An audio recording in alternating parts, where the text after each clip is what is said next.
जाणकार व्यक्ती म्हणून घेतले आहे आमच्या शाळेतील दिलीप लाधे, म्हणजेच आमच्या सर्वांचे लाडके बाबू सर यांना. पूर्वमुखी असणाऱ्या या मंदिरात सकाळी सूर्योदय होताच सूर्याची किरणं थेट श्री दत्ताच्या मुखावर पडतात. श्री दत्ताचे दर्शन घेतल्यावर सर्वात आधी उजव्या बाजूनं लाकडाच्या पायऱ्यांवरून खाली उतरून महादेवाच्या पिंडीचं दर्शन भाविकांना घडतं. महादेवाची ही पिंड दत्ताच्या गाभाऱ्याच्या अगदी खाली आहे. विशेष म्हणजे दत्तावर टाकलेली फुलं खाली थेट महादेवाच्या पिंडीवर जाऊन पडतात. मंदिराच्या बाहेर खालच्या बाजूला चारी दिशेनं छोट्याशा खिडक्या करण्यात आल्या आहेत. या खिडक्यांमधून थेट प्रकाश महादेवाच्या पिंडीवर जाऊन पडतो.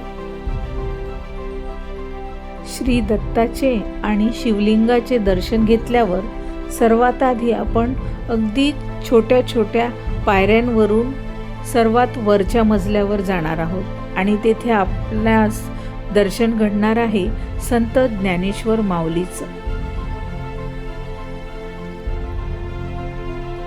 येथूनच आपल्याला बाहेरचा परिसर सुद्धा बघावयास मिळेल. त्यानंतर परत त्याच पायऱ्यांनी अगदी छोट्या छोट्या, जिथून फक्त केवळ एकच व्यक्ती एका वेळी जाऊ शकते अशा पायऱ्यांनी आपण खाली येणार आहोत.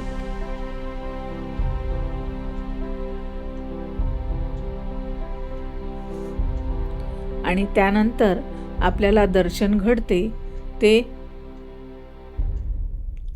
गजलक्ष्मी आणि अन्नपूर्णा मातेचं. आणि तिथूनच पुढे आपण पुन्हा त्याच छोट्या पायऱ्या दर्शन घडते ते विठ्ठल रुक्माईचं.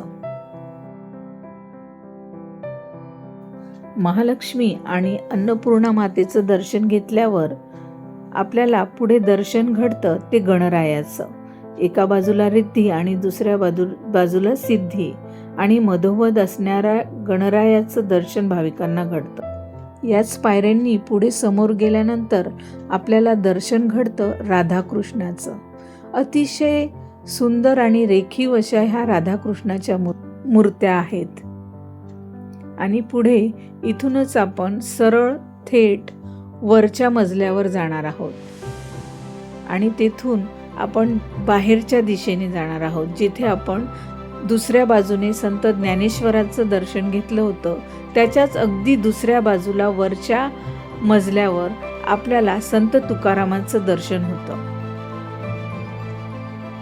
आणि येथून आपल्याला ह्या मंदिराचा कळस सुद्धा दिसतो.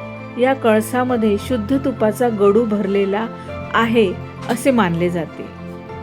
पुन्हा त्याच लाकडी पायऱ्यांनी आपण खाली उतरणार आहोत आणि आपल्याला कळतच नाही आपण कुठल्या मंदिरात जातोय आणि कुठून परत येतोय. म्हणूनच या मंदिराला भूलभुलैया मंदिर असे म्हणतात.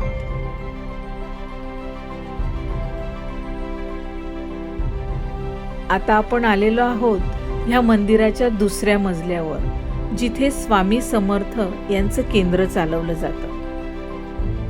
या ठिकाणी बाल संस्कार शिबिर देखील घेतले जाते. येथे दत्त जयंतीच्या वेळी मोठा सोहळा केला जातो. दत्ताचा जन्म सुद्धा केला जातो. दत्त जयंतीच्या वेळी अतिशय सुंदर अशी सजावट आपल्याला या मंदिरामध्ये केलेली बघायला मिळते.